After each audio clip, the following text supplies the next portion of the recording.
As we enter the final stretch of President Joe Biden's tenure, a potential move is making waves across the political landscape.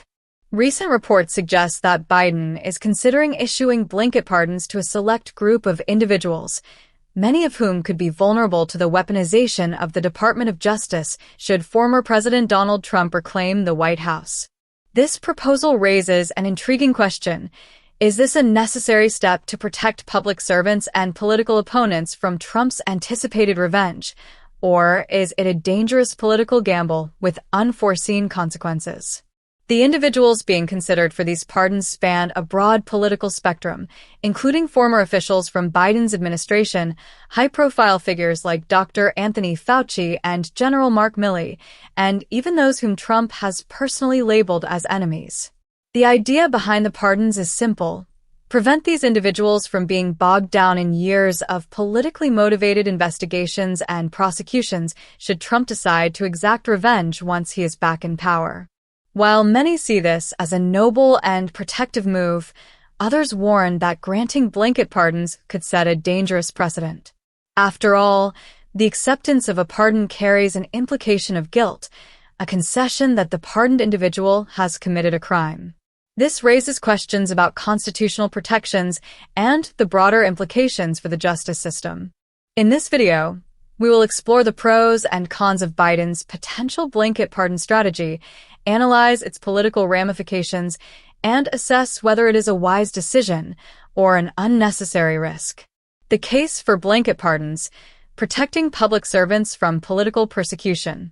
In the current political climate, where legal and investigative power is increasingly being used as a tool for partisan warfare, the idea of pardoning individuals to protect them from politically motivated prosecution is not without merit. Under Donald Trump, we witnessed the politicization of the Department of Justice, DOJ, the FBI, and various other government agencies.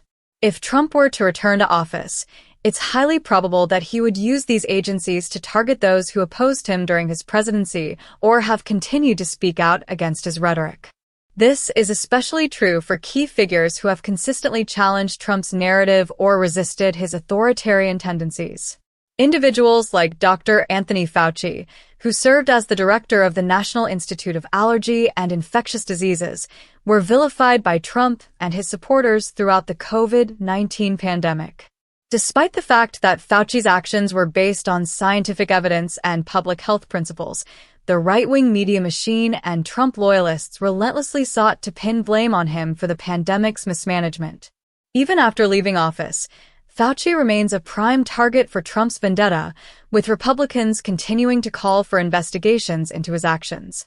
General Mark Milley, the former chairman of the Joint Chiefs of Staff, similarly found himself on Trump's enemy list after taking a stand against the former president's attempts to politicize the military and undermine democracy. Milley became a symbol of resistance as he openly condemned Trump's actions in the lead-up to the January 6th insurrection.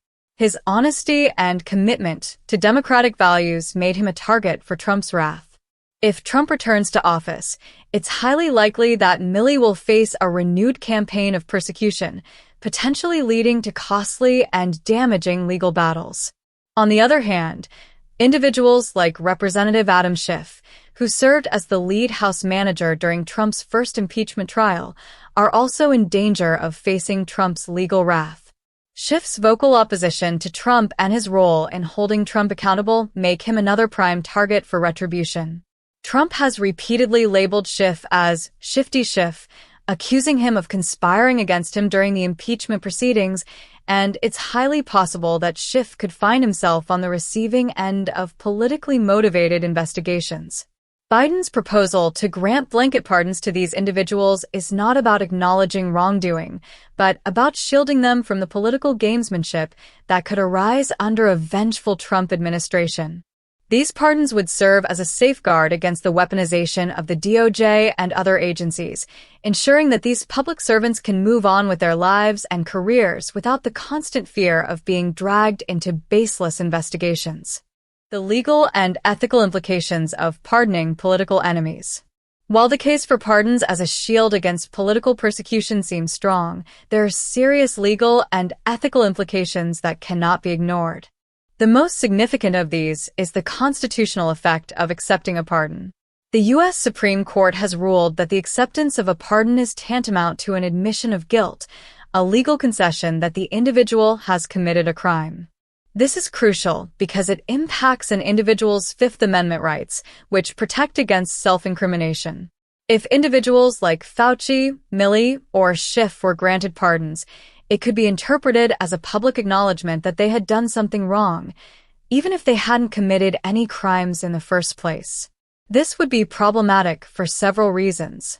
First, it would imply that these individuals are guilty of actions for which they have not been charged, undermining their reputations and tarnishing their legacies.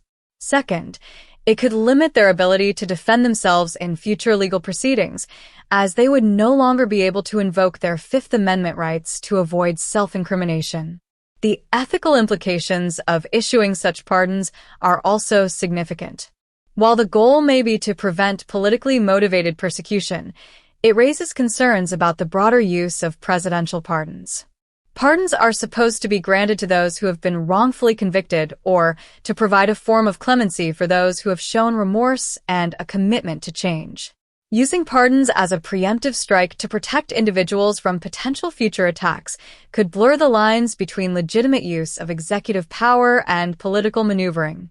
This could undermine the integrity of the pardon system, leading to questions about the legitimacy of future pardons granted for other political purposes.